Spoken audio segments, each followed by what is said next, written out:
Good afternoon. Let us pray. Honorable members, Lord, the God of righteousness and truth, grant to our King and his government, to members of the Legislative Assembly, and to all in positions of responsibility, the guidance of your Spirit. May they never lead the province wrongly through love of power, desire to please, or unworthy ideals, but laying aside all private interests and prejudices, keep in mind the responsibility to seek to improve the condition of all. Amen. Please be seated.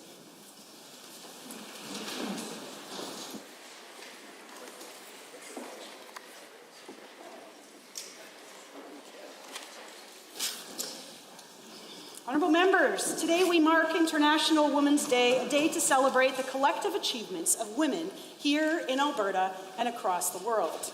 As legislators, we have an incredible opportunity to lead change and take action to drive gender equality. Women who sit in this chamber have contributed significantly, lending their voices to this and other important issues every day. In 1917, Alberta made history when they elected the first two women to serve as representatives anywhere in the British Empire. They were Louise McKinney and Roberta McAdams. From Irene Parbley, the first woman to hold a cabinet position, to Helen Huntley, the first female lieutenant governor, women continue to speak out and to lead change. We must continue to reinforce that women's voices are welcome and needed as we celebrate the social, economic, cultural, and political achievements that they have made.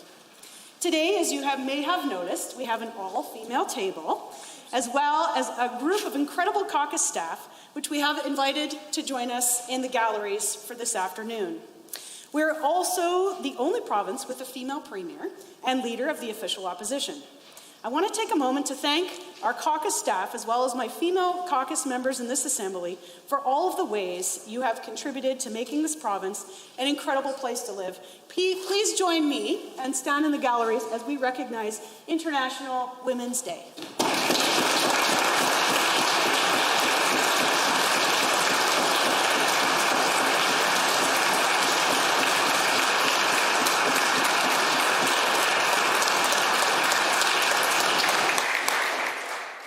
Introduction of visitors.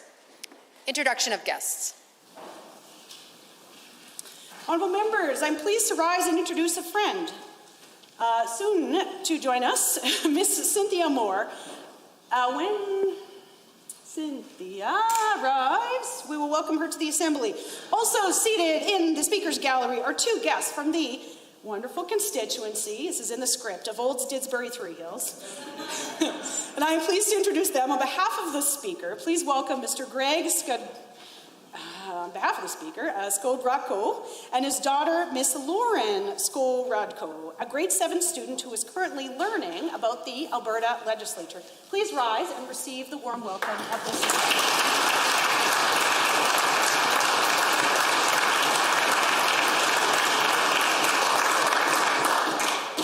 I can assure you the Speaker would butcher your last name worse than I did. We have a school group joining us here today, the Honourable Member for Sherwood Park. Thank you, Madam Speaker. I am pleased to introduce to you and through you to the Legislature the grade 6B, D, and M classes of St. Teresa Catholic School. This school is famous for its Ukrainian bilingual program, and special shout out to Aubrey. I'm really good friends with her mom, Leanne. Please rise and receive the warm welcome of this House.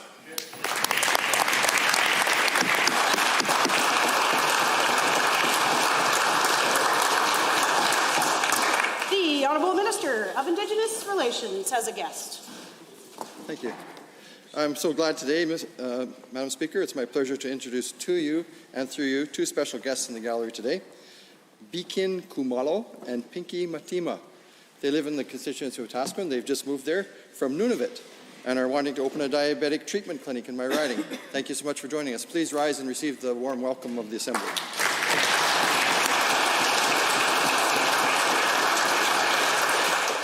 The Honourable Minister of Jobs, Economy and Northern Development.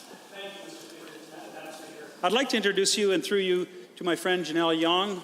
Janelle is a former ethnic outreach coordinator for the UCP caucus, a former UCP nomination contestant, and is currently a business owner and a Senior Advisor to the Calgary Chinatown Development Foundation's important work to revitalize Calgary's historic Chinatown. Thank you, Janelle, for your tireless work for your community. Please stand and receive the warm welcome.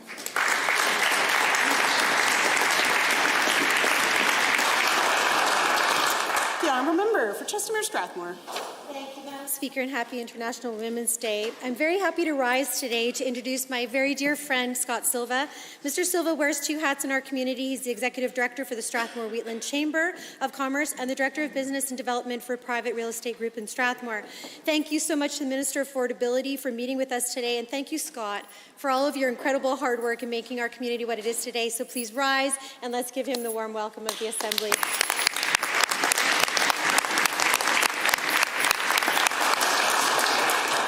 The Honourable Member for Edmonton Millwoods.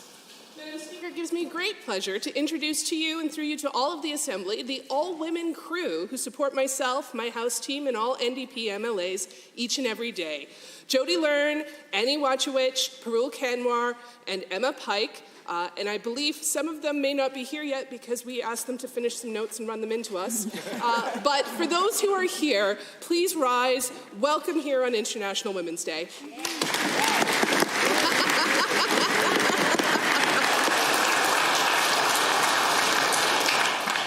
So great to have all of you here. The Honourable Member for Edmonton Highlands Norwood. Thank you. I'm so happy to introduce to you and through you to the Assembly just a few of the amazing women that we have in our caucus and in our offices. Catherine Harder, Laura Paquette, Ashley McInnes, Elizabeth Strange. Please join me welcoming them all here today on International Women's Day. Woo!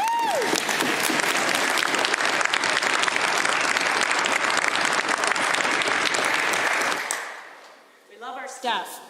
Are there any other introductions? Seeing none? Ministerial statements. Member statements. The Honourable Member for Camrose. As a mother, I know that safe and affordable childcare is critical to ensuring women can get back to work and participate in the renewed Alberta Advantage. This is a particularly important message on International Women's Day, as the majority of caregivers in our province and the majority of child operators are women.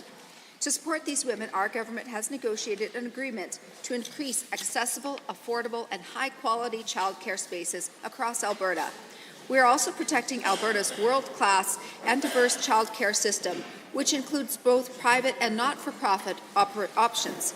Our government values choice, Madam Speaker. That is why we support the ability of Alberta parents to choose the childcare provider that best meets the needs of their family. And that is why we are making sure that parents have access to thousands of more affordable, inclusive, and high-quality spaces.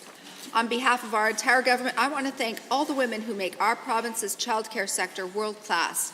From business owners to workers, women are making Alberta's childcare sector inclusive for families, and women are making our province a great place to live and work.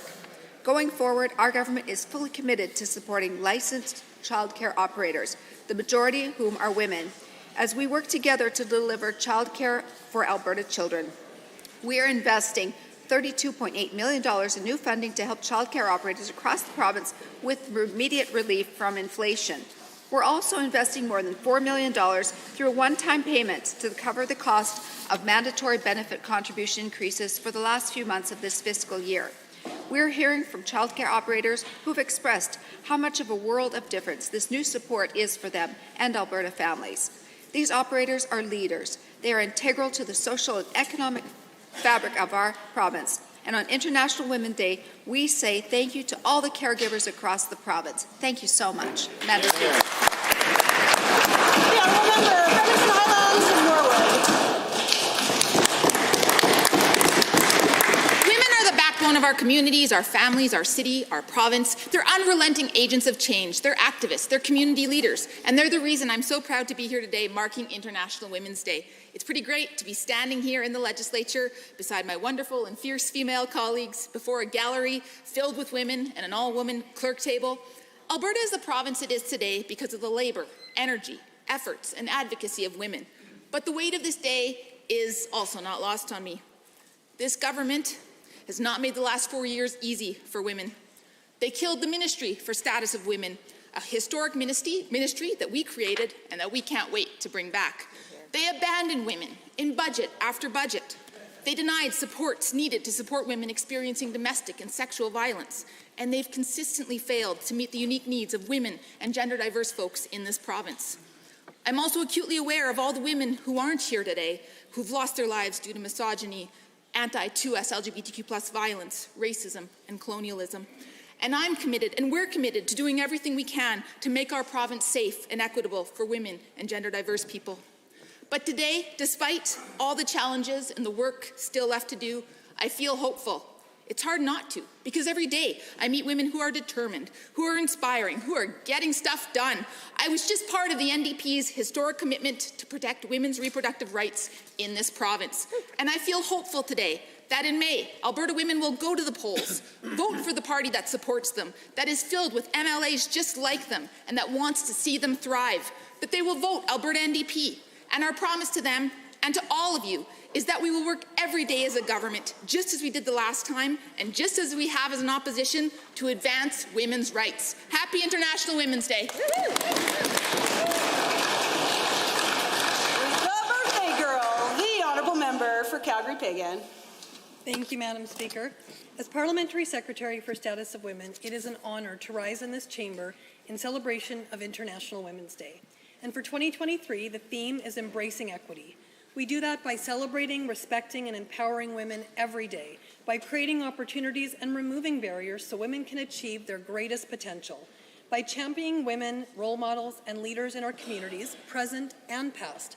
Alberta women like the famous 5 who stood before the Supreme Court of Canada so women would be considered persons in the Constitution.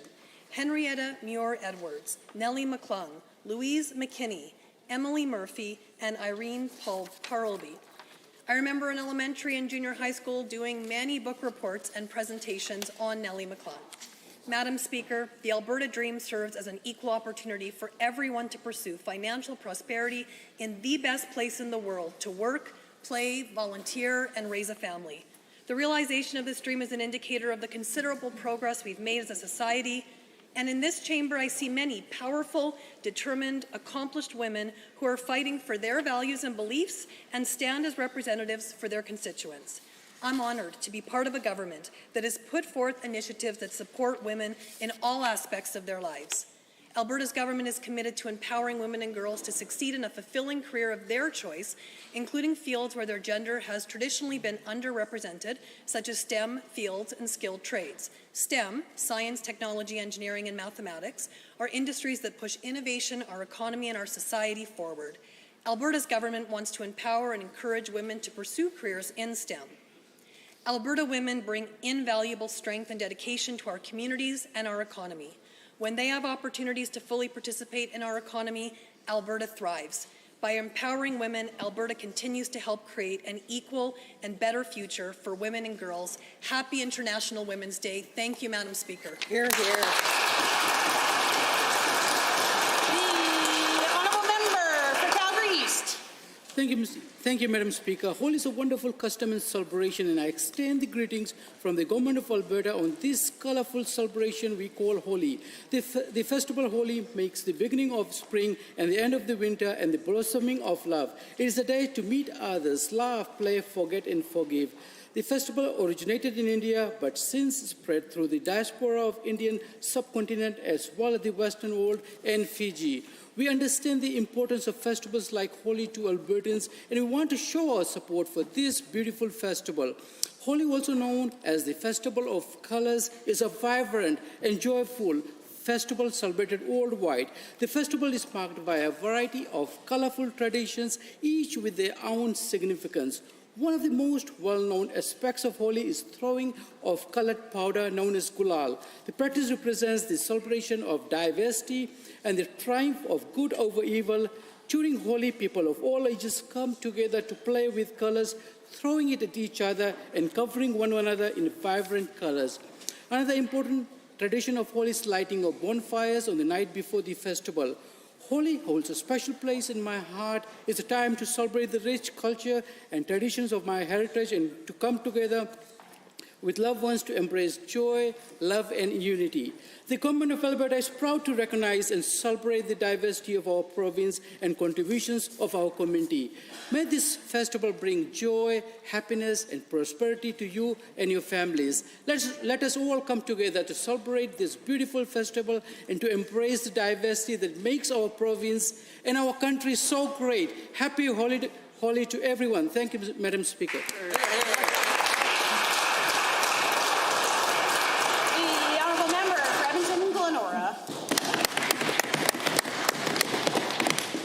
International Women's Day, and I'm so proud to be part of a caucus that's making real commitments to advance the causes of women's rights across our province. Earlier today, I joined the Leader of the Opposition and the other women of our caucus in committing that an Alberta NDP government will provide universal coverage for prescription contraception.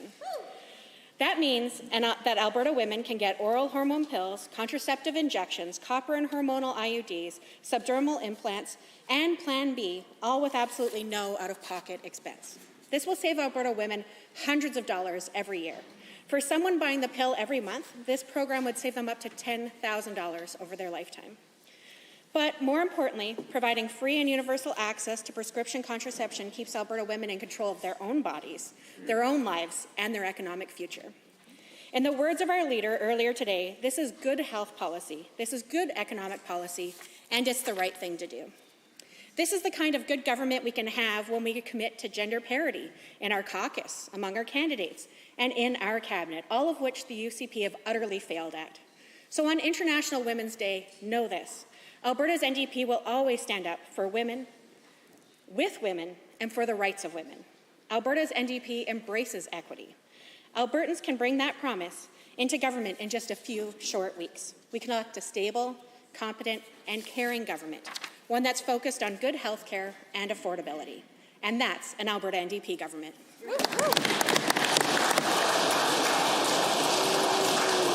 The honourable member for Fort Saskatchewan-Vegreville. Thank you, Madam Speaker. My first private member's bill, Bill 201, the Protection of Students with Life-Threatening Allergies Act, unanimously passed in this Assembly earlier in this 30th legislature. Hear, hear. Hear, hear. As of January 1st, 2021, Alberta became the first province in Canada to have epinephrine in every school. This rollout would have not been possible without the staff at Alberta Health and Alberta Education. Because of their hard work, schools across this province have access to life-saving medicine. I'd like to specifically thank Food Allergy Canada. They provide free online training through their Allergy Aware program. It covers anaphylaxis in the community, school, and childcare settings. 2,000 people completed the program in 2019 and 14,500 in 2020. Programs like this are critical because there is still so much about anaphylaxis that people do not understand. Children are bullied, people are ashamed to talk about their allergies, and if you're not careful, your allergies can take your life. Due to the luck of the draw, I have another private member's bill coming up. As many of you know, my advocacy around anaphylaxis is deeply personal and important to me. My son, my daughter, and myself all have severe allergies, and as a child, my daughter almost died from a severe anaphylactic reaction. And so I've decided for this upcoming private member's bill to also focus on this issue. As planned, it will allow epinephrine to be available outside of our schools in public spaces in case of emergency. There will be no requirement to carry epinephrine, but entities would be allowed to carry it in the case of emergency. This is currently the case in BC, New Brunswick, and 35 of the 50 U.S. states. By reducing red tape in this area and following these many jurisdictions who have already made the change, we can ensure that Albertans across the province who suffer from anaphylaxis have the support that they deserve. Public spaces where this will be allowed would include colleges, universities, airports, and recreation centres. With my hope, with the support of all of my fellow MLAs, that this will be...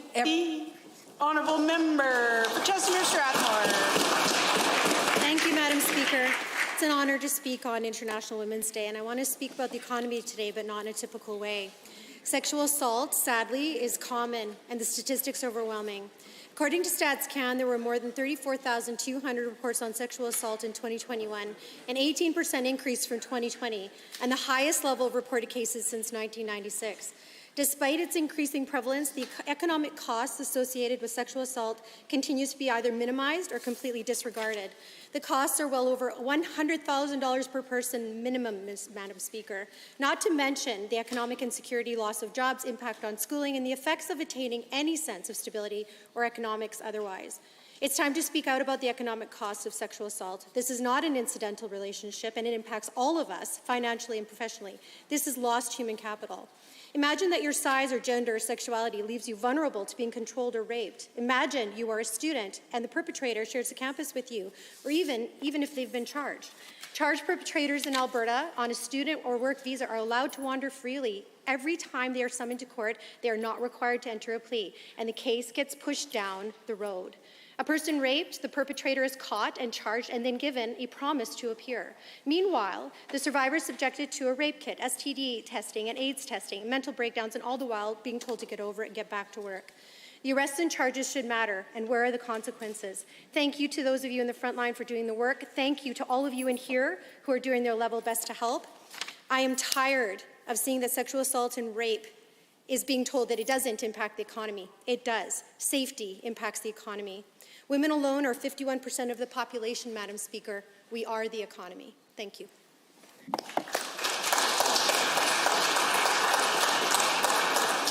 Honourable members, we are very efficient today, and it is now time for oral question period. The Honourable Member for Edmonton, Glenora, to kick us off. Thank you, Madam Speaker. I'm very proud to have been part of Alberta's first cabinet with gender parity. And our leader has made it clear that if we form the next government, Alberta will have at least 50% women sitting at the cabinet table. The member opposite can't make that same promise. More than half of Albertans are women, but under this premier, they've been governed by a cabinet where men outnumber women 4-1. So why did the current premier continue with the Jason Kenney model of limiting women's voices around her cabinet table? The Honourable Premier. Well, thank you, Madam Speaker. I'm delighted that we have such strong women in our cabinet. I'm delighted that we have an environment minister who is going toe-to-toe with the guys in Ottawa standing up for our energy industry.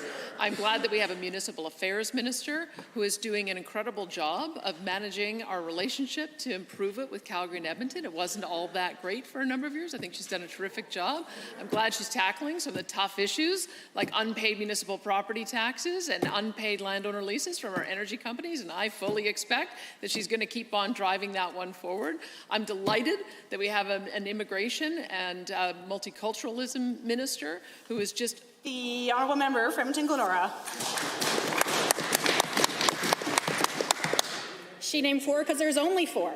Our ministers that we had for the status of women did important work to move Alberta's agencies, boards, and commissions towards gender parity, ensuring that whenever decisions are made about people's lives, that half the folks around that table are women.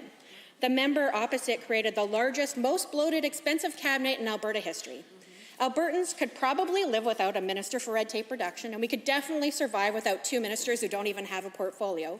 But why did the member opposite decide to abolish the Ministry for Status of Women? The Honourable the Premier. We have 2 voices in talking on the status of women. Our Minister of Culture represented us very well in Ottawa and managed to get us matching grants for, I believe it was over $50 million worth of programming. And his voice at the table was welcome because we are bringing more men into the discussion about domestic violence if we're going to solve it. Plus, I'm delighted that we have a parliamentary secretary on status of women who adds an additional voice and is constantly bringing issues to the table to make sure that they stay front and center. I think that we've done a terrific job of representing women's voices. The Honourable Member from Glenora. In Alberta's NDP, we get half the seats at the big kids table. Alberta's NDP takes women's rights seriously, and we work to advance them every single day. I'm very proud that our leader has made the commitment that an Alberta NDP government will provide free, universal coverage for prescription contraception. This can save a woman who buys the pill up to $10,000 over her lifetime.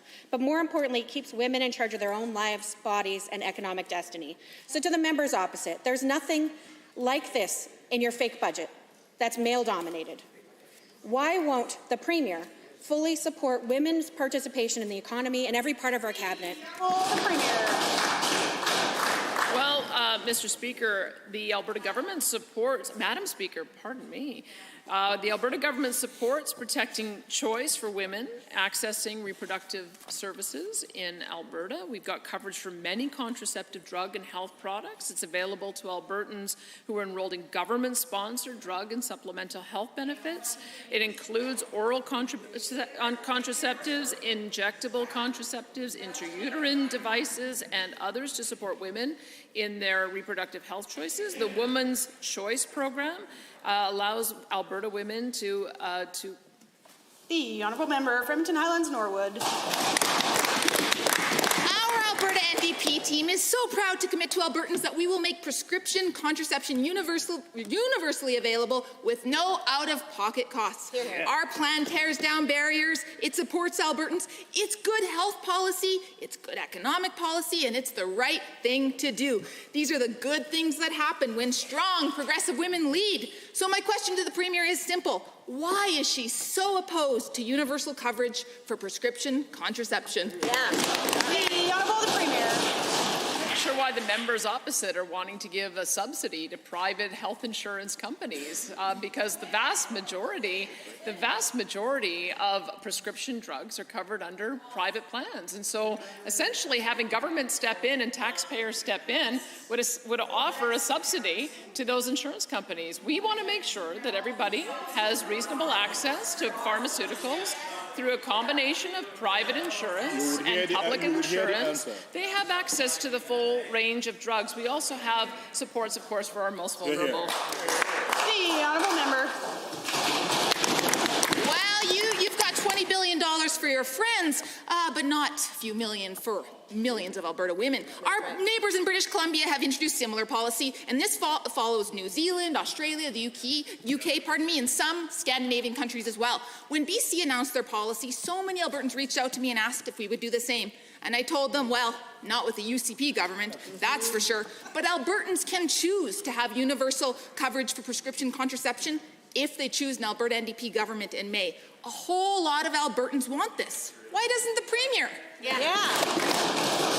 Honourable the Premier. As I said, Madam Speaker, there is a broad range of coverage already available through public and private health plans. The experience that I have seen in watching those programs that are publicly funded is they actually provide a narrower range of choices. We want to make sure the maximum number of choices are available for women to support their reproductive choices, and that's the reason why we continue to support a mixed system like we have. Member for Edmonton Highlands Norwood. For someone buying the pill every month, this new coverage will save them up to $10,000. These are huge costs for Albertans. Our commitment for universal coverage for prescription contraception builds on our plan for family health teams as well. Our offer to women and to all Albertans is easy access to your healthcare professional, close to home when you need it. That's the Alberta I want to live in. That's the Alberta we all want to live in. And that's what we're offering to Albertans. Will the Premier agree that she's offered nothing to Albertans? The Premier. Well, Madam Speaker, I accept that there are probably a certain number of women that may not have coverage through some plans. We want to do everything we can to make sure someone has access to a private health plan. We also want to make sure that they have options through Alberta Blue Cross. Maybe I should just mention that we've got a non-group plan available through Alberta Blue Cross so that people would be able, who if they're not currently covered, would be able to access that. And we want to just make sure everybody has the appropriate coverage. We have that in Alberta. The Honourable Member for Edmonton Millwoods. Madam Speaker, Albertans are working harder and harder but falling further and further behind under the UCP. Every day I hear from Albertans who are struggling to put food on the table and keep up with their bills. Income taxes, fees, tuition, auto insurance and utilities have all gone up dramatically under the UCP. At the same time, Alberta has some of the slowest wage growth in Canada under the UCP. Why is this government making a bad situation worse by piling on costs while Albertans' real wages shrink under the UCP? The Honourable the Premier. You know, Madam Speaker, I am always perplexed when the NDP talk about how concerned they are about taxes, considering they raised taxes 97 times when they got elected. agenda as well of the members opposite. They campaigned and didn't even tell the public that they were going to implement a carbon... The Premier. Tell the public they were going to implement a carbon tax. Now we can't get rid of it. And their boss in Ottawa, Jagmeet Singh, who's propping up the Liberal leader, they intend to increase the carbon tax 300%, which will increase the cost of everything. I also should mention, Madam Speaker, we brought the tax rate down for corporate taxes to 8% after they raised it to 12% and chased investment and jobs and people out of Alberta. The honourable member from Millwoods. Under the UCP, we see the slowest wage growth in Canada. Alberta had the highest wages in Canada when the UCP came into power. Now provinces like Quebec and BC are catching up. Last year, wages in BC increased by 3.4%, and wages in Quebec increased by 4.1%. Here in Alberta, they barely increased 2.5%, well below current inflation. And the UCP Finance Minister's response? He told Albertans to get a better job. Is this really the best the UCP can offer? Or maybe it's time everyone on the government side of the House changed to a different job.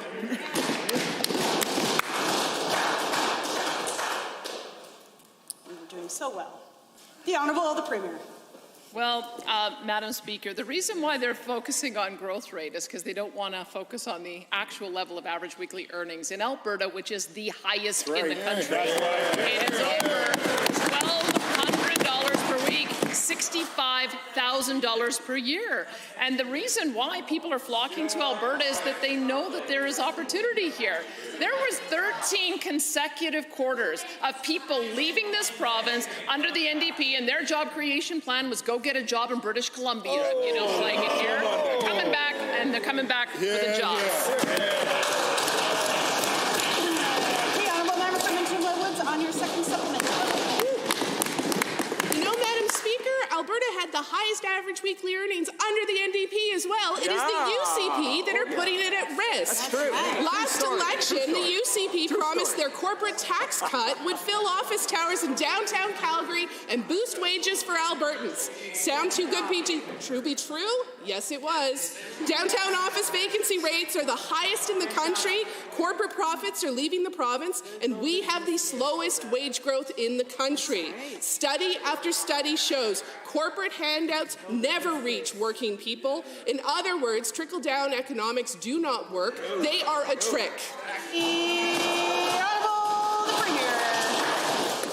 Highest average weekly earnings in the country. And I would remind the members opposite, 183,000 jobs lost under the NDP.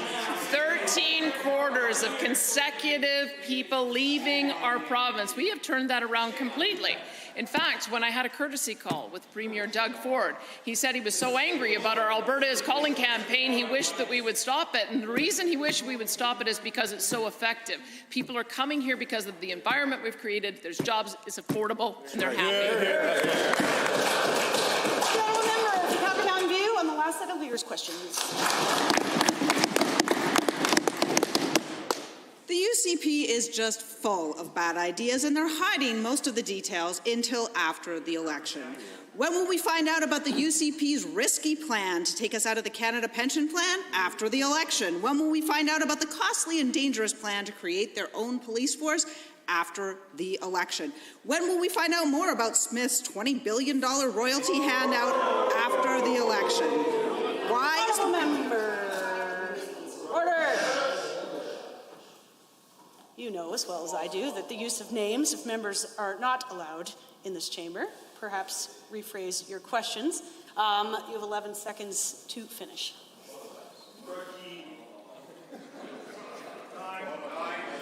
When will we find out more about the Premier's $20 billion royalty handout? Why is the Premier trying to hide the biggest pieces of her agenda? Doesn't she know that Albertans don't support her risky ideas?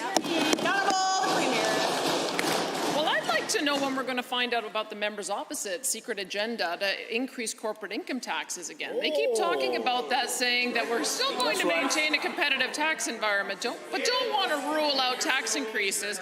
I can tell you the only place that taxes are going in this province under UCP government is down. But I don't think that they can stay the same on the other side. In fact, if they want to show how serious they are, they should phone up the boss, Jagmeet Singh, and ask him to oppose the federal increase in carbon tax, which is going to increase the tax by 300% and increase the cost on everything. The honourable member. Albertans hate this $20 billion royalty giveaway. They hate it because Albertans believe we should all be responsible for cleaning up our own messes. And this is the opposite. It's irresponsible. It stinks so bad they can smell it in Saskatchewan. And there's no policy justification. The ones provided by the UCP are conflicting, inconsistency, and defy logic. The Premier's friends will benefit from this. Albertans will not. If the Premier has any evidence to disprove this, will she table it today or admit that it's a scam?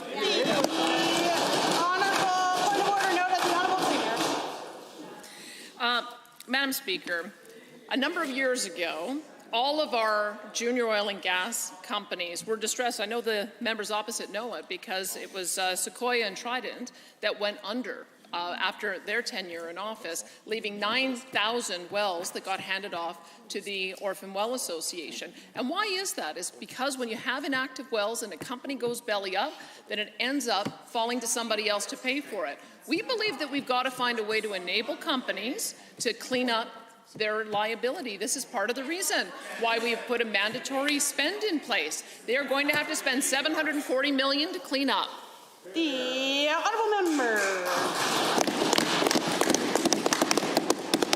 One of the authors of the Premier's $20 billion handout now works in the Premier's office. The other instigator now runs a pack attacking the NDP. Despite objections from economists, despite banks calling it anti-capitalist, despite those inside her own cabinet being on record against it, it goes ahead. Policy this bad demands an explanation. From every single angle, this looks like a quid pro quo. Albertans deserve straight answers. They know this won't benefit them. So tell us, Premier, who's it really for? The Honourable the Premier. Madam Speaker, I would just like to fast forward to where we are now, because a policy that was conceived 3 years ago under different circumstances are not the same as today. The policy that we have today is now that energy companies, we've seen an increase in oil and gas prices. We've seen an increase in profits. And that is why we are demanding that now is the time for the energy companies to address their historic liability. $30 billion of liability. It's part of the reason why we have demanded that they spend their own money this year to spend $740 million on reclamation. It's going to keep on growing up. The honourable member, Calgary-Glenmore. Thank you, Madam Speaker. Today is International Women's Day, a day to celebrate women's achievements and a day to recognize the perseverance of women around the world. Mr. Speaker, we know that Indigenous women and girls suffer domestic violence, addictions, and suicide at rates disproportionately higher than levels in the rest of the population. To the Premier, please tell this House what this government is doing to support women and families, including First Nations and Métis women in Alberta. The Honourable the Premier. Thank you to the member from Calgary-Glenmore. The safety and well-being of Aboriginal women is our top priority. We have a Premier's Council on Missing Murdered Indigenous Women that I have met with, and they're giving me recommendations on what we can do to be able to address those issues. If passed, Budget 2023 includes $5 million in new funding to support Alberta's response to the ongoing missing and murdered Indigenous women, girls, and two-spirited individuals. Our government also implemented Clare's Law in April of 2021, and we have since received 600 applications seeking to access information on current and former partner history of domestic. The honourable member for Calgary-Glenmore.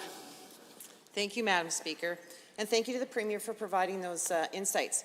Given that the work to promote the health and safety of Indigenous women is incredibly important, and given that unfortunately domestic abuse is not just limited to Indigenous women, but something experienced by women from all communities and from across the province, could the Premier please elaborate on the support available to all women across the province, including those in rural and remote communities and women from ethnic and cultural minority groups. Honourable the Premier. Thank you to the member again from Calgary Glenmore.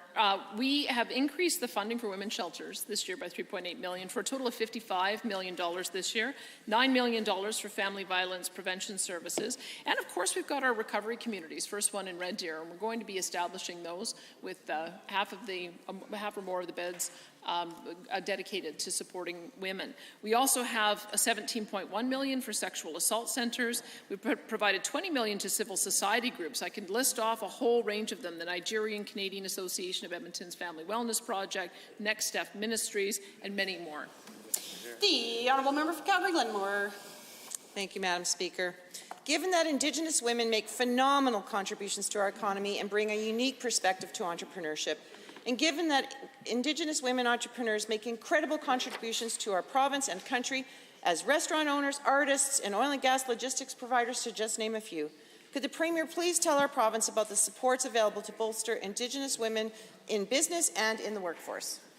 The Honourable the Premier. Thank you, Madam Speaker. I was this morning had the pleasure to be at the Junior Achievement announcement, and they're making their International Women's Day event this year focus on support for Indigenous women entrepreneurs. We have appointed councils to support Indigenous women in Alberta, including the Métis Women and First Nations Women's Councils on Economic Security. In addition, we have $195,000 that we have increased to expand the Next Step to Success program, which offers Indigenous entrepreneurs and mentorship, training, and other supports. We also have the Institute for the Advancement of Aboriginal Women to help remove barriers to employment. The Honourable Member for Edmonton Manning. Well, thank you, Madam Speaker. The UCP is failing rural Alberta again. Yesterday, we learned from the rural municipalities of Alberta that the amount of unpaid taxes owed to rural municipalities was $253.7 million. This is more than 3 times as much in the 2019 survey. The failure of the UCP to address this problem is forcing some communities to either raise their taxes from their residents or cut services. Can the Minister of Municipal Affairs explain why she has failed to address this growing issue? The Honourable Minister of Municipal Affairs. Thank you very much, Madam Speaker. Now, the non-payment of taxes is absolutely unacceptable and cannot be allowed to continue. We agree with the RMA's assessment that the problem of unpaid oil and gas taxes to rural municipalities is absolutely unacceptable. We're actively looking at options, Madam Speaker, to ensure taxes are paid as a condition of license transfer. We will be in contact directly with delinquent companies, reminding them of their responsibility to pay their taxes. Municipalities also continue to have the option of pursuing unpaid taxes through legal action or the insolvency process. The Honourable Member for Edmonton Manning.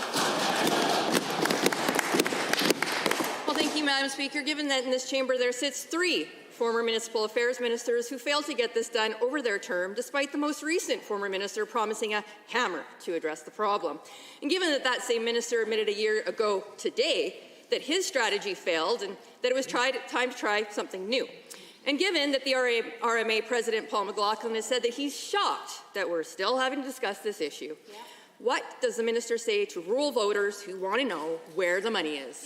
The Honourable Minister of Municipal Affairs. Thank you very much, Madam Speaker. Now, as I mentioned, we are exploring options to make sure that taxes are paid as a condition of license transfer. That, in fact, is a request of RMA. We committed to work on that, and we are with the Minister of Energy and the AER. Now, Madam Speaker, we also implemented the special lien during fall 2021, which gives the municipalities priority over other creditors. We also provided RMA with grant funding to provide training and resources to help municipalities use this tool. We worked with the AER, strengthened the regulatory framework so that it has the option to consider company records for property taxes and service lease payment. The Honourable Member. Well, thank you, Madam Speaker. Given the previous minister said none of the tools that this current minister is using work, and given the rural municipalities are owed over $200 million in unpaid taxes, and given that the RMA President Paul McLaughlin has described this as of rural municipalities being forced to, and I quote, subsidize an industry in a massive boom, period, end quote. But given that the Premier is pushing a massive $20 billion giveaway to pay off companies to clean up messes that are already legally obligated to clean up, is the reason the UCP is refusing to act on unpaid taxes because they're too busy planning to hand out $20 billion to their friends. The Honourable Minister. Madam Speaker, I know the member had her questions written in advance, but I'm going to just remind her again that, as I said, we are exploring options to make sure that those taxes are paid, to continue, or to make sure that that's a condition of license transfer. That is, in fact, a request of the RMA, and we're working on that. More news to come on that soon, Madam Speaker. Now, our recent survey showed that payment plans or agreements with companies have already been put in place for municipalities to recoup $48 million of those unpaid taxes. There's further potential for municipalities to recoup another $28 million from companies that are still in operation. Madam Speaker, we continue to work with RMA on this issue. The Honourable Member for Edmonton-Whitemud. 2027. That's the year the high schools in Edmonton Public School Division, the fastest growing school district in the country, will be at 100% capacity. At that point, there'll be no more space for attendance area students in Edmonton high schools. And yes, that factors in the spaces from the high school in Southeast Edmonton that opens next year. 2027 is 4 years from now, and it takes 3 years to build a school. But there's no construction dollars for a new high school in this year's budget. How can the UCP look the parents of Edmonton in the eyes and tell them they don't think their kids need a space in their local high school? The Honourable Minister of Education. Thank you, Madam Speaker. And again, the members opposite are incorrect. In fact, out of the 58 schools that we announced in Budget 2023, Edmonton is receiving 9 projects, Madam Speaker, 9 projects. I have to tell you that under the NDP, during their 4 years, they only constructed 8 projects in Edmonton. We are already way above that, Madam Speaker, 18 projects. The Honourable Member for Edmonton-Whitemud.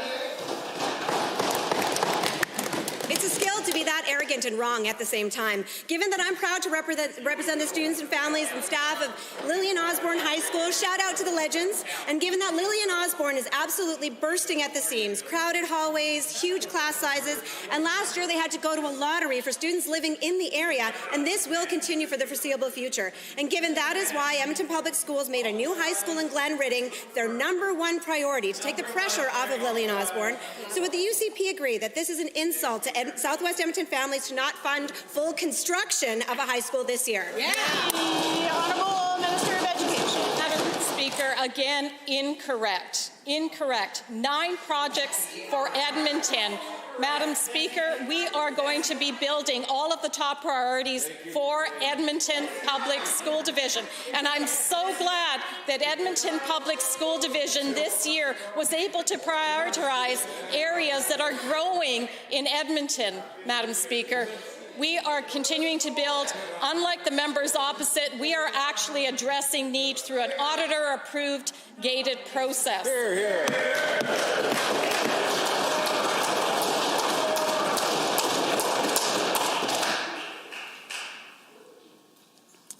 With great respect to not using preambles, the Honourable Member for Edmonton-Whitemud.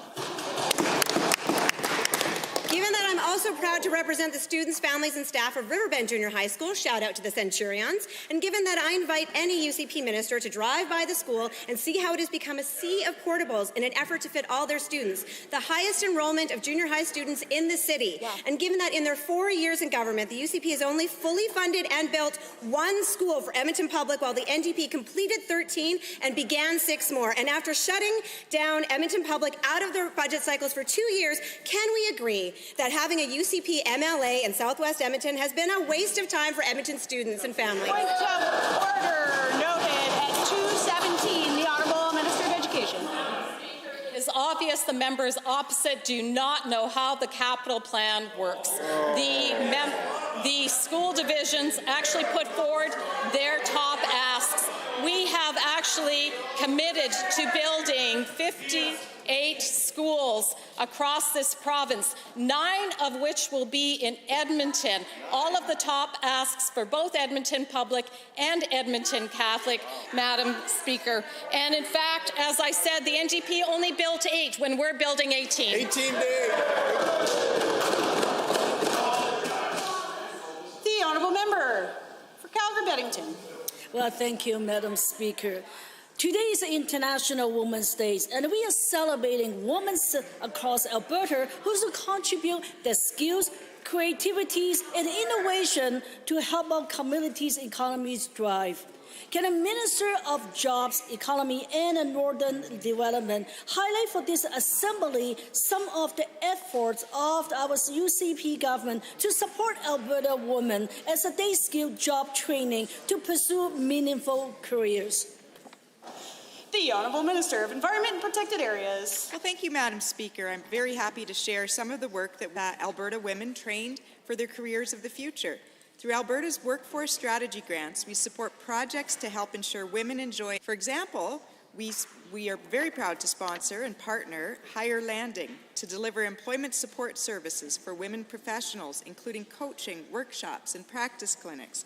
We also work with Canadian Women in Communications and Technology to help retain and advance women in Alberta's tech industry and create more inclusive workspaces. The Honourable Member for Calgary-Beddington.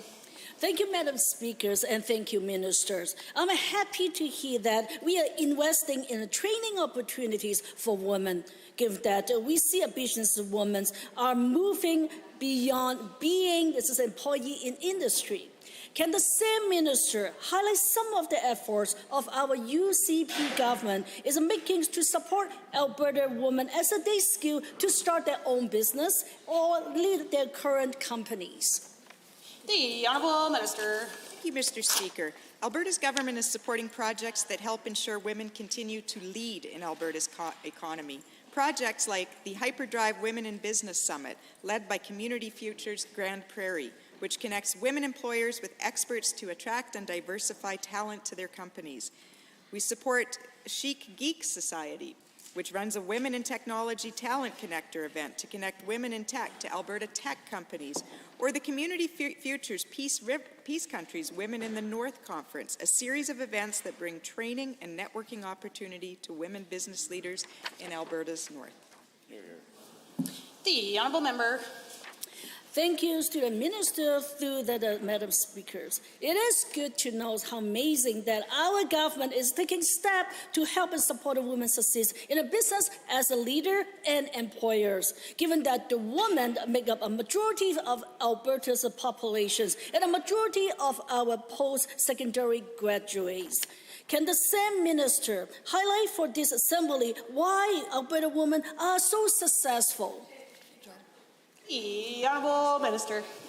Alberta women are so successful because they're contributing their skills and talent to fuel the renewed Alberta advantage. They benefit from our low taxes, no sales tax, and our business-friendly investment environment. But they also benefit and help ensure that Alberta has a young, vibrant, hard-working, world-class workforce. Alberta's women are taking the lead in making our province a wonderful place to live, grow a business, build a career, and raise a family. On International Women's Day, I salute them. The Honourable Member for Edmonton Riverview. Thank you, Madam Speaker. Yesterday I had the special privilege of standing with Karen Gosby, the co-chair of Calgary's Mental Health and Addictions Community Strategy, when she endorsed our Family Health Team's policy.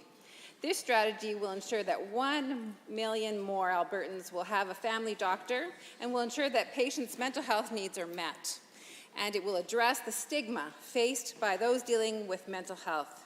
Will the Minister of Mental Health join with Albertans like Karen Gosby and agree that the Alberta NDP plan is the path forward to ensuring that Albertans will have the mental health support they need? The Honourable Minister of Mental Health and Addiction. Thank you very much, Madam Speaker, for the opportunity to rise in this House and set the record straight with regards to what we're dealing with under my ministry. If passed, Budget 2023 will actually give $275 million. Now that is a massive increase of over 200% of what was $87 million back when in 2019 when the opposition was in power. This is an area of the work that we are doing as a government that is fixing a problem and a mistake that was made by the previous government prior to us. They woefully unfunded this area, and we're fixing their mistakes. The Honourable Member for Edmonton Riverview. Given that protecting and improving the mental health of Albertans is critical, and given that every single Albertan should be able to access care when and where they need it without exception, something that our policy addresses, and given that Karen Gosby said when endorsing our plan, and I quote, "Increasing mental health support through primary care will allow entire families to be able to access primary care." Will the minister get out of the way and support our plan? The Honourable Minister of Mental Health and Addiction. To speak, and if we want to talk about individuals and the views that they have with regards to what our government is doing with regards to access for mental health and addiction, I would say we are pleased that Alberta's government continues to make youth mental health a priority in this budget. Bonnie Blakely. We are pleased that in Budget 2023, the government has continued to place an emphasis on supporting the mental health of all Albertans. Robbie Babbins-Wagner. The provincial budget demonstrates a commitment to help support vulnerable people who are struggling with mental health and addiction on their journey to housing and recovery. Sandra Clarkson from the Drop-In Centre. And take a look at the Honourable Member. Given that our family health team's announcement builds on our commitment to provide Albertans with 5 insured mental health sessions, a simple and powerful policy move that this government has ignored. Given that a survey conducted by the Alberta Medical Association found that 77% of parents reported that the mental health of their children was worse now than before the pandemic, and given that this is a crisis this province needs to tackle and requires all Albertans to come together to ensure that no one is left behind, will the minister acknowledge the mental health crisis and endorse our strategy, ensuring Albertans get the Honourable the Minister of Health. Thank you, Madam Speaker, and it's a pleasure to rise to speak on this topic, and I'm very pleased that the members opposite fully endorse our government's approach to a team-based care in primary care. Madam Speaker, we reached an agreement with the AMA, and I was very pleased to do so through last summer, and part of that was actually putting in models of compensation in place to be able to enhance team-based care. So not only family physicians, Madam Speaker, but also others, nurse practitioners, assistant physicians, and mental health supports as well. We also help support this through our NPCs, and we'll continue to do so, Madam Speaker. The Honourable Member for Cypress Medicine Hat. Speaker, in the 2019 provincial election, the UCP promised to control government spending. But since taking office, this UCP government is fit to increase total spending by $12 billion annually. Given that the UCP has also increased government's total debt by $15 billion, and given the UCP plans to continue increasing spending to more than $71 billion annually by 2025-26, to the Finance Minister, would you care to retract your 2019 promise to control spending? The Honourable Minister of Finance and President of the Treasury Board. Madam Speaker, it's really easy to give advice when you don't have the accountability of being in leadership. Madam Speaker, we've delivered. We have delivered on bringing Alberta's spending under control. We set a fiscal anchor back in 2019 to align our per capita spending with that of comparator provinces, Madam Speaker. We've delivered on that commitment, and we've delivered 2 balanced budgets, Madam Speaker, right through the fiscal plan. Madam Speaker, given this government has a spending problem, just like the last government, and failure to control spending will hit our youth the hardest, given that total debt servicing costs have risen by 1/3 since 2019 and are poised to rise by more than $3 billion in the coming years, and given that the recent budget requires $16 billion in resource revenue to balance the books, and given the 10-year average for resource revenue is $8.7 billion, again to the Finance Minister, will you admit that your unsustainable spending plan is a recipe for more debt, more taxes, and hardship for our youth? The Honourable Minister of Finance.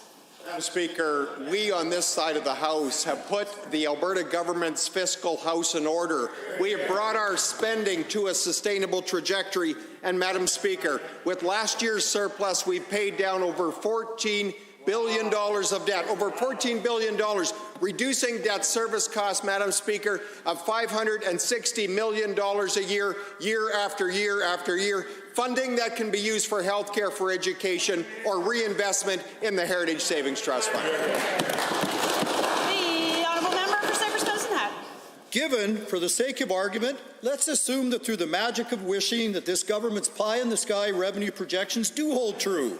Given that increasing spending could only further drive inflation, and given that Albertans are already struggling with the rising cost of groceries and heat and electricity and fuel and virtually every other consumer product, again to the Finance Minister, why are you budgeting billions in new and inflationary spending rather than providing broad-based income tax relief for hard-working Alberta families? The Honourable Minister of Finance. Madam Speaker, we have brought taxes down in this province, unlike the members opposite. In fact, Madam Speaker, today, Albertans have a $20 billion tax advantage doing business and operating their households in this province relative to the next lowest tax jurisdiction in Canada, Madam Speaker. And we're committed to ensure that taxes remain low in this province. Madam Speaker, we've brought down per capita spending approximately $700 per person. I would suggest the member opposite consider CPI and population growth and take a look as an economist would understand. The Honourable Member. When the federal-provincial childcare funding agreement was signed in November 21, daycare costs were cut roughly in half. While I recognize this effort, it is critical that our Made in Alberta plan provides fair and equitable inclusion of private childcare operators based on our province's unique mixed market system, particularly since 67% of childcare centres are privately operated, accounting for roughly 80,000 spaces across the province. Alberta is on pace to lose over 8,000 for-profit childcare spaces that do not currently qualify for funding. To the Minister, when will this agreement include all private operators that make up the majority of our childcare spaces? The Honourable Minister of Municipal Affairs. Thank you very much, Madam Speaker. I am always proud to talk about our government's childcare agreement, where we worked very hard to make sure that private operators, 70% of spaces that the members opposite the NDP were going to leave out, Madam Speaker, we fought for that. Instead of picking winners and losers, we fought for parent choice. Madam Speaker, in the most recent agreement signed with the federal government, we've secured up to 22,500 additional licensed, affordable and quality childcare spaces in private childcare facilities, which would provide employment opportunities for thousands more, often female entrepreneurs who open up these spaces, and the amazing early childhood educators who work in those spaces to support families. The Honourable Member for Grande Prairie. Thank you, Madam Speaker, and to the Minister through you for her answer. Given that it is, in fact, International Women's Day, and given that the majority of private childcare operators are women entrepreneurs, and further given that subsidies will be extended to all private for-profit daycares once Alberta's cost control framework is established, again to the Minister of Children's Services, can your ministry provide a specific timeline for the release of the cost control framework and how it will affect these private operators? The Honourable Minister. Very much, Madam Speaker. Now, we just announced this cost control framework with the federal government just a couple of months ago.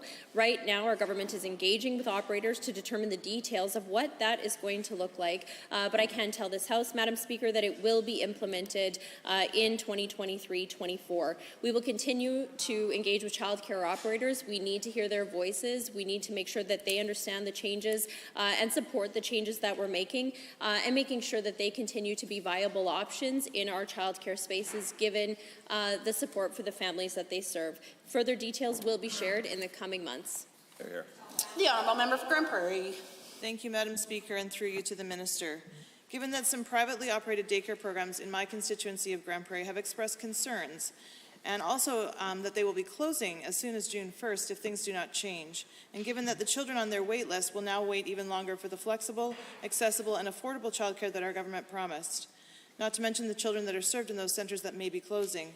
To the Minister of Children's Services, what is our government doing to provide support to families in my constituency and across Alberta and the centres that serve them while we wait for the $45 million in new federal funding to be released? The Honourable Minister of Municipal Affairs. Thank you very much, Madam Speaker. Now, a number of those questions are coming because under the NDP, Madam Speaker, 70% of those spaces and private operators were completely left out. That happened in our province over to the west, also an NDP province that had plans to phase out private operators. That is what has Alberta childcare operators in the private space nervous. Madam Speaker, to help more families access affordable quality childcare, Alberta is working towards creating 68,700 additional spaces, 42,500 in nonprofit programs, more than 2,600 in private, and these will be open by 2026. Excellent. The Honourable Member for Lethbridge West.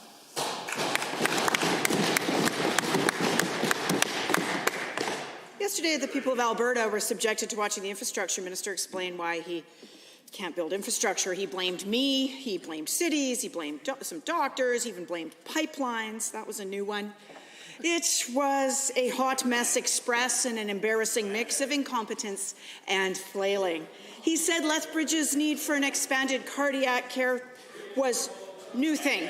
That's funny. Here's a report that I will table after question period from late 2018 on the topic. So to the Deputy Premier, why won't he be honest with the people of Lethbridge about his failure to build healthcare infrastructure?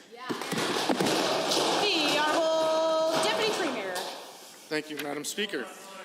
Very happy to be honest with all Albertans and share with them that the NDP in 2017 approved a number in their budget for the Edmonton South Hospital that was plucked out of thin air. They did no business case, they have no details, no needs assessment, and no functional plan. All needed steps before anything can be designed and built in this province. That's the order why it's done. Not only that, the site that the NDP picked had a pipeline underneath it, which they didn't happen to work on any negotiations or how they're going to build a building around a pipeline. The Honourable Member for Lethbridge West. Given that yesterday the infrastructure minister claimed that 2022 was the first time anyone had mentioned the expansion of cardiac care in Lethbridge, but given that that is not true, what the minister has said is not true at all. Given that our government committed to the work that needed to be done to move this forward, and given that there's public record of that fact, back to 2018, here's another article that I will table. It's right here, Madam Speaker. Where is the Deputy Premier getting his facts? Why doesn't he give answers based in reality? The Honourable Minister of Infrastructure. I have given answers based in reality. I talked to the Regional Director of Alberta Health Services South. Not until 2022 did the cath lab in Lethbridge become a capital ask of Alberta Health Services. Yes, as a concept, it was talked about from 2018 onward, but until Alberta Health Services South Zone elevates that and puts it on the capital plan, which they did not do until 2022, we can't act upon that. The Honourable Member for Lethbridge West. Given that it's now 2023 and nothing's happened, and given that I just provided the Deputy Premier with evidence that this issue has been researched and studied by AHS and advocated by Dr. Saya Zilke, a Lethbridge cardiologist, I know the Honourable Member knows her, and given that the evidence dates back 5 years, yet the Infrastructure Minister keeps saying he's never really heard of it, and given that our government agreed to this project after the reports came out in late 2018, yet it's all a complete surprise to the member for Lethbridge East, why can't this minister just pull himself together and answer this question truthfully? Why don't we have expanded cardiac services in Lethbridge in budget? The Deputy Premier. So very interesting to hear from the 18 that this idea came up in 2018 when they were in government and they did absolutely nothing with it. Shame. So now, as it comes on the list in 2022, I have been advocating with the Minister of Health for that. I've had many conversations with him, and he works through the chain of command as well, elevating it from the Alberta Health Services South Zone to the executive leadership team of Alberta Health Services Edmonton, and is being treated with every serious consideration like every capital ask. We're doing the job properly, something the NDP has always failed to do. The Honourable Member for Edmonton Castle Downs. Yesterday, I asked the Minister of Technology and Innovation why a digital media tax credit was not in the budget. He said they need to do an economic analysis and ensure it's good value for taxpayers. Of course, we need to spend taxpayer money wisely, but Ontario, BC, and Quebec all think it's good value. Digital Alberta, the Industry Association for Digital Media, thinks it's a good idea. It's year 4. Why hasn't the UCP got their homework done? The Honourable Minister of Technology and Innovation. Madam Speaker, of course the NDP don't care about proper process and doing homework. That's why they're over there and we're over here. Madam Speaker, I have made it very clear to all of our stakeholders in this space, and I've made it very clear to the opposition and to the public, that before we implement any kind of a proposal to give tens of millions, if not hundreds of millions of taxpayer dollars to a specific industry, we need to make sure that it would be financially responsible and in the best interest of all Alberta taxpayers. The NDP don't have any evidence that that is true and that that would be the case, but we want to assure Albertans that we will prove that before we act. The Honourable Member for Edmonton Castle Downs. today in estimates, the minister said he needs to conduct an economic analysis before moving forward on a digital media tax credit. And given that there was no analysis conducted on the UCP gambling away $1.3 billion on Donald Trump's re-election, or tens of millions on their failed war room, and given that we have not yet seen any analysis around the UCP's $20 billion giveaway to the Premier's friends, we know a digital media tax credit will support our economy. Why the double standard? Why? The Honourable the Minister. Madam Speaker, I have been very clear about what our plan would be as it relates to a digital media tax credit concept, but what I want to point all members of this Assembly to is the fact that Alberta's tech sector is on fire. Right. We are seeing record levels of investment coming to Alberta without a tax credit. Right. We saw $729 million last year, which was a massive increase over the previous year, and an exponential increase over whatever was invested while the NDP were in power. Madam Speaker, our policies are working. Our approach to invest in Alberta Enterprise Corporation, which is bringing $5 into Alberta for every dollar they invest. The Honourable the Member. Given that the UCP has strung the digital media sector along for the last 3.5 years by promising to bring back the tax credit and failing to do so, and given that the minister even had it in his mandate letter and said last fall that it was still a priority, and given that the minister is stalling and throwing up more roadblocks despite clear evidence a digital media tax credit will attract jobs and investment, will the minister stop playing games and just admit he has broken his promise to bring back a digital media tax credit? The Honourable Minister. Madam Speaker, I don't know how many more ways to say it, but we have promised to Albertans that if we are going to bring in something that costs hundreds of millions of dollars over the next number of years, that it has to be done responsibly. The NDP say just because it's done somewhere else that it's a responsible use of taxpayer dollars. That is false. Right. We need to do the economic analysis to demonstrate that this would be a good investment for every Alberta taxpayer, not just for the folks who would be recipients of these programs. I have committed that we will do that homework, Madam Speaker, and we will take the time to do it right instead of rushing blindly in and throwing taxpayer dollars around as the NDP are wont to do.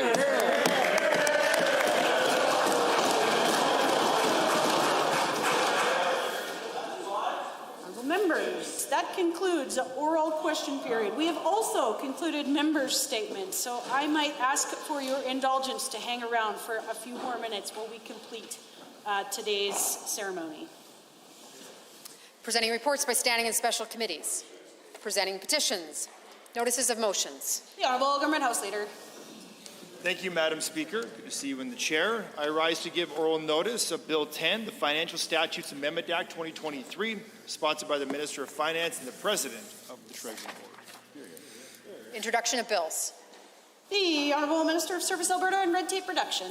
Madam Speaker, I request leave to introduce Bill 9, the Red Tape Reduction Statutes Amendment Act 2023. Thank you. Minister of Service Alberta and Red Tape Reduction has moved first reading of Bill 9, the Red Tape Reduction Statutes Amendment Act 2023. Those in favour of the motion for first reading, please say aye. Aye. Any opposed, please say no. That is carried. Bill 9, Red Tape Reduction Statutes Amendment Act 2023 is now read a first time. Tabling returns and reports. The Honourable Member for Lethbridge West. Thank you, Madam Speaker. I have two documents to table. One is from October 5th, indicating AHS report shows need for better cardiac services outside Calgary and Edmonton, and one document dated October 1st, headlines, Lethbridge doctors hope life-saving cardiac treatments comes to their hospitals. Yeah.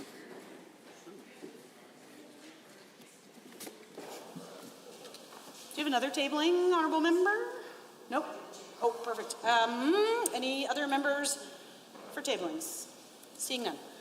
Tablings to the clerk. I wish to advise the Assembly that the following documents were deposited with the Office of the Clerk on behalf of Honourable Mr. Shandro, Minister of Justice, abridged version of the speech delivered by Canada-Ukraine Foundation Board member and Ukrainian-Canadian community activist Bohdan Romaniuk on February 24, 2023 at the Calgary Vigil commemorating the first anniversary of the war in Ukraine, and pursuant to the Statutes Repeal Act, report entitled Statutes Repeal Act 2023 list.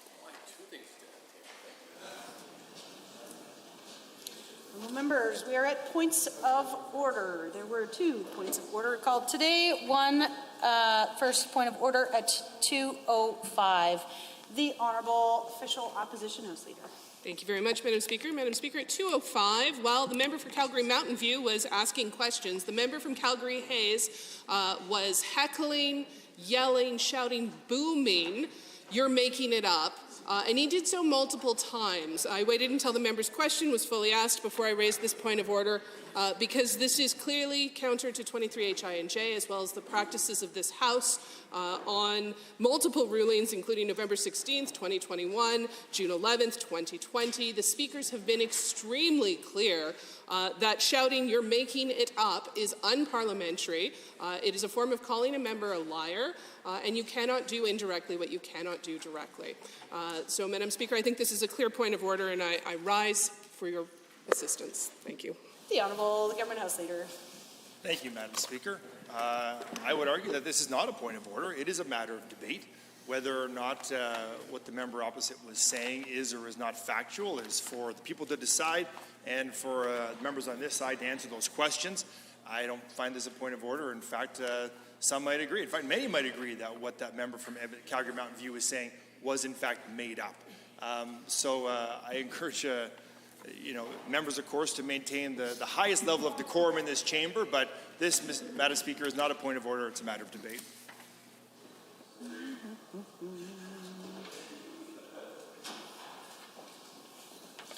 Honourable members, there are a lot of notes here, a lot of things that were said during this session. I was hoping on International Women's Day things would go so smoothly for your Madam Speaker here. However, here we are. I did not hear the heckle in question, so unfortunately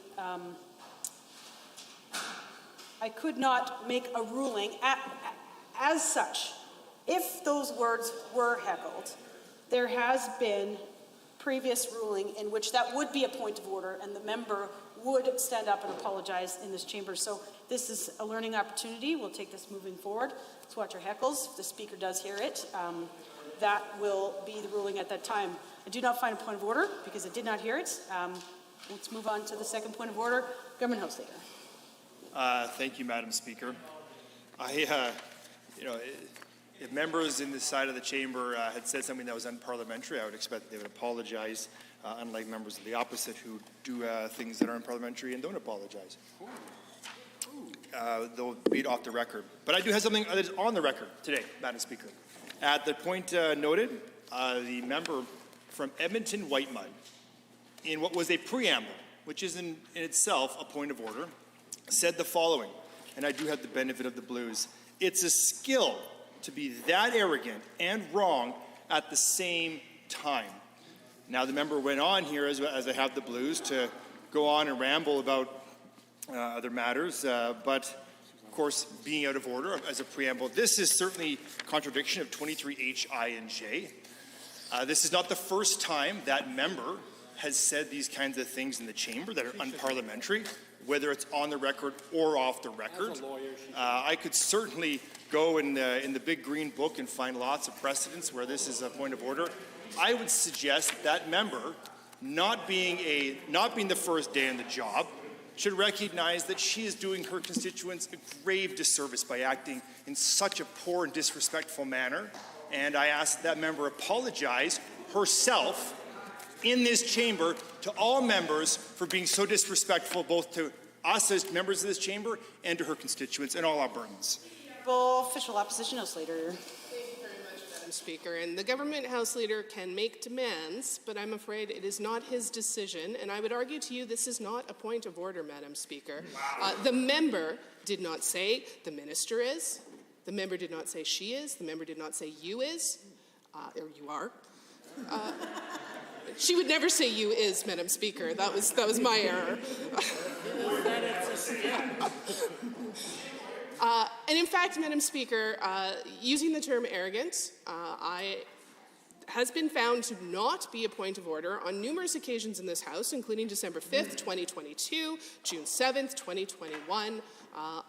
Other speakers have found this not to be a point of order, but have issued cautions. I do not think that this is a point of order, and I look forward to your ruling, Madam Speaker.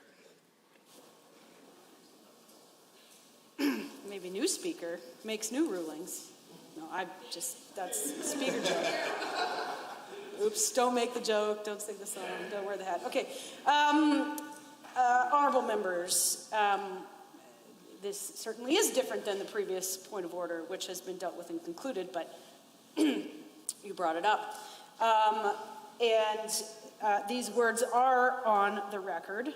While certainly not helpful language in this chamber, and I would really caution members to refrain from this kind of language in the future. I don't find this to be a point of order.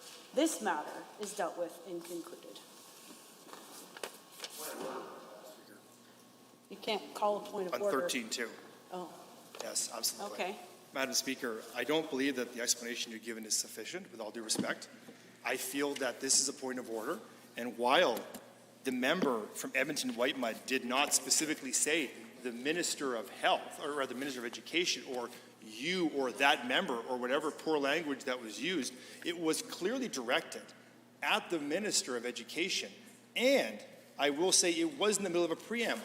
My apologies, Honourable Member. 13.2 is used to clarify, ask for clarification of the Speaker's ruling. I did provide my remarks on why I made such ruling. I think it is not helpful language in this chamber. It wasn't specifically pointed, well, in a loose way. I would argue that it is, and it will not be tolerated in the future. It is not considered insulting language directed at a member in this chamber, and that's why it is not a point of order at this time. Carry on.